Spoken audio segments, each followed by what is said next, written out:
안녕하세요. 델리샵입니다.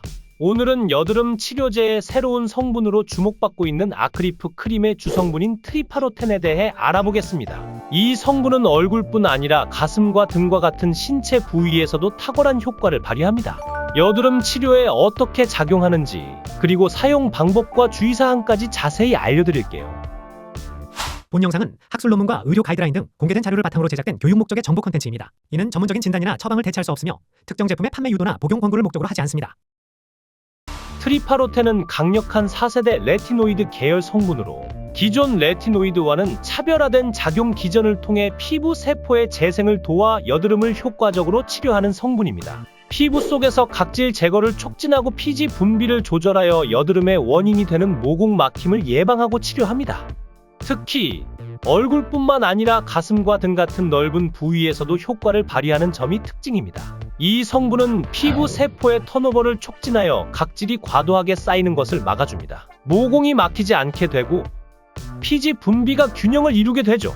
기존의 레티노이드 성분들과 비교해 더 강력하고 피부 자극이 적으면서도 효과적으로 각질과 피지를 제어하는 성분으로 평가받고 있습니다. 또한 꾸준히 사용하면 여드름 자국 완화에도 도움이 되며 피부를 매끄럽고 깨끗하게 유지하는 효과도 있습니다. 트리파로텐을 처음 사용할 때는 피부가 민감하게 반응할 수 있기 때문에 적응 기간이 필요합니다. 보통 처음에는 주 2에서 3회 사용을 권장하며 피부가 적응하면 매일 사용하는 것이 이상적입니다. 사용량은 소량을 사용하는 것이 중요한데요. 용량은 한쪽 볼 기준쌀 한 톨 정도의 양을 도포하며 세안 후 완전히 건조한 피부에 트리파로텐 크림을 바르는 것이 가장 좋습니다. 한 번 사용할 때 얼굴 전체에 소량만 바르며 가슴이나 등 부위에도 필요한 만큼 도포하면 됩니다. 특히 눈과 입 주위는 피해서 발라야 합니다. 트리파로텐은 저녁에 사용하는 것이 가장 좋습니다. 이 성분이 자외선에 민감하게 반응하기 때문인데요. 낮 동안에는 자외선을 차단하기 위해 반드시 자외선 차단제를 사용해야 하며 외출 시에는 자외선 노출을 피하는 것이 좋습니다. 처음 사용할 때는 피부가 자극에 반응할 수 있기 때문에 보습제를 함께 사용하는 것이 좋습니다. 보습제를 먼저 바른 후 트리파로텐 크림을 사용하는 방식으로도 사용할 수 있으며 기존에 바르던 크림의 소량의 양을 섞어 바르는 방법도 있습니다. 트리파로텐은 강력한 레티노이드 성분인 만큼 사용 초기에는 피부가 건조해지고 각질이 벗겨질 수 있습니다. 이런 반응은 피부가 적응하면서 점차 완화될 수 있습니다.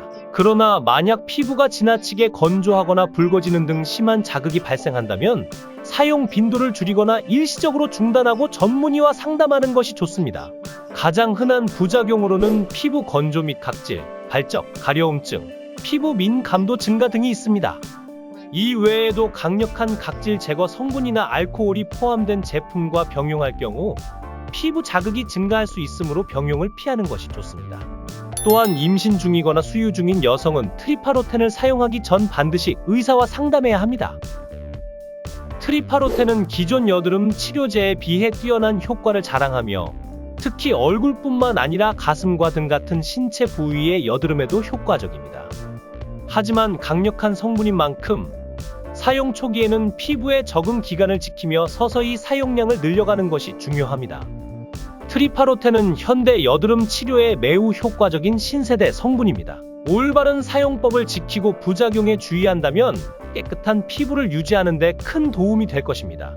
감사합니다. 이번 영상에 설명드렸던 연구 결과는 개인의 체질이나 조건에 따라 다르게 나타날 수 있으니 유의하시기 바랍니다.